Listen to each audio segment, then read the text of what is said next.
Tennistellan, greetings, my precious human family. It's 2025, and we're still talking about basic human rights in this 21st century information age today. It's incredible failure of government administrators, right? Like, shouldn't this be a done deal by now? We're all priceless and divine spiritual beings, sharing this planet for sustenance and necessities equally. We all deserve respect, dignity, and freedom. It's not difficult for even children to comprehend these basic human rights entitlements in global commerce. It's about recognizing that every single person who upholds the UDHR covenant has inherent worth, no matter where they're from, what they believe, or what they look like. Think about it. The international human birthright to food, shelter, healthcare, education, these aren't privileges, they're essentials that we must all seek to attain individually. They're the foundation for a decent diplomatic humanitarian life, living in full equality as a spiritual cultural dignitary within your own family. When we talk about human rights, we're talking about a higher standard of living and health for every single person, which is guaranteed, just for existing in the form of trillions of cells merged together with cosmic energy. It's about ensuring everyone has an equal opportunity at a good diplomatic humanitarian life. But here's the obvious. These international human birthrights aren't respected under the geopolitical Jesuit system of neocolonialism, global financial colonization, which is under a debt-based global law society. In fact, for way too many people around the modern world in 2025 today, they're still just a heavenly dream to many, until we who are aware exercise them in collective security, all for one creator and one creator for all, to make them a political reality.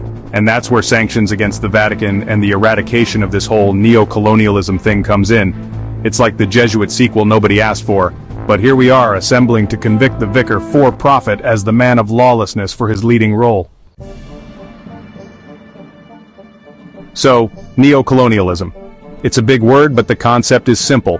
Powerful countries and corporations in a debt-based Jesuit system of capitalism and usury, exploitation, still pulling the political strings, exploiting nations, groups of like-minded individuals, and people of African descent for their own gain in world domination of global commerce.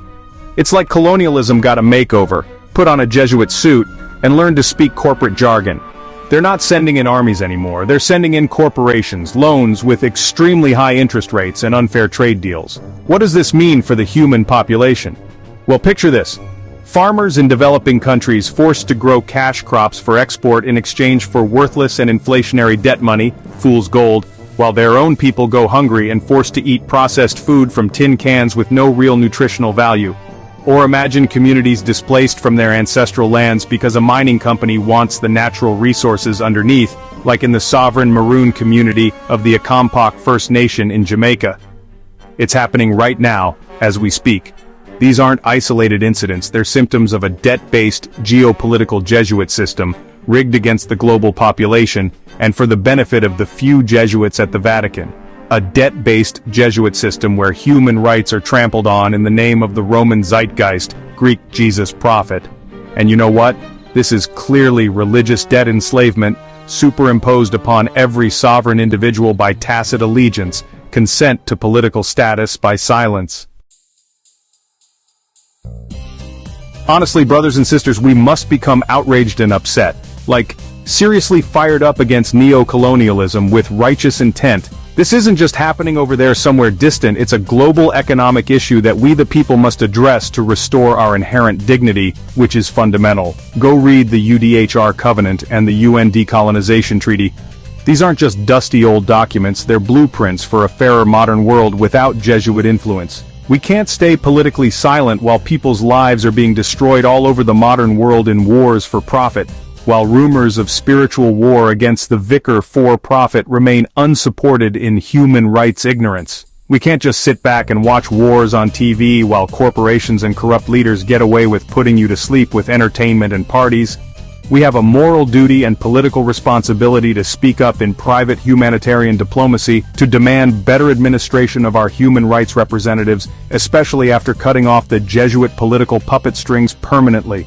This isn't just about geopolitics, art of self-governance. It's about basic human decency and sanctioning the satanic indoctrination of Roman Catholicism, which was embedded into many people subconsciously. We need to channel that anger against the ungodly vicar for profit in Rome, and transform this emotional frustration into international political action in collective unity with the risen Ethiopian Shiloh. Because here's the thing, change, choosing humanity, a new global economy, doesn't just happen magically. It requires the will of the people to make it happen by exercising human rights sovereignty, political free will. So, what can we do? Well, for starters, we need to get loud with the Jesuit-taught politicians immediately. Like, really loud about the UN decolonization treaty protections for the people as a lawful human rights remedy. Talk to your friends, family, that barista who always spells your name wrong. Spread the word that everyone is being victimized underneath neocolonialism in 2025 today. Use your voice, whether it's online in cyberspace or on the streets face-to-face, to call out injustice under the Jesuit constitution and demand international political change under the unanimous UN Resolution 1514 of 1960 as a grassroots humanitarian solution. But informing people isn't enough. We need to get organized for a massive, non-violent human rights to life decolonization protest in collective security, all for one creator and one creator for all, under international law. Join human rights defender organizations fighting for social justice to eradicate neocolonialism permanently, support ethical businesses and not corporate greed, and raise up new UN leaders who can act and be trusted by the public in human rights solidarity. And yeah, sometimes that means getting a little uncomfortable. Nonviolent protest and civil disobedience have been the cornerstones of social change for generations. Think Gandhi, think Martin Luther King Jr. They understood that sometimes you gotta cause a little disruption in politics to get people's attention and empower them to make collective choices. We need a massive global human rights defenders movement against neocolonialism without delay or before any other scenario of mass hysteria takes place.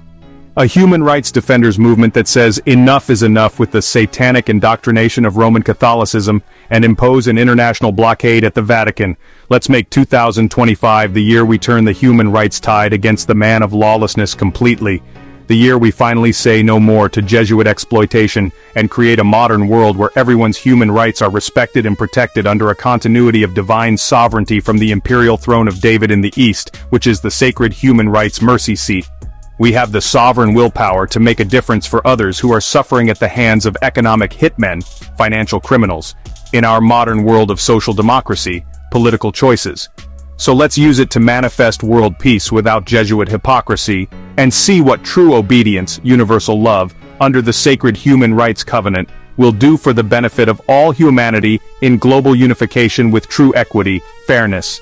Give thanks for your precious time and patience in listening to this human rights testimony. And if you would like more information on eradicating neocolonialism, then please contact kingdomofdebrazate2020@gmail.com in human rights solidarity.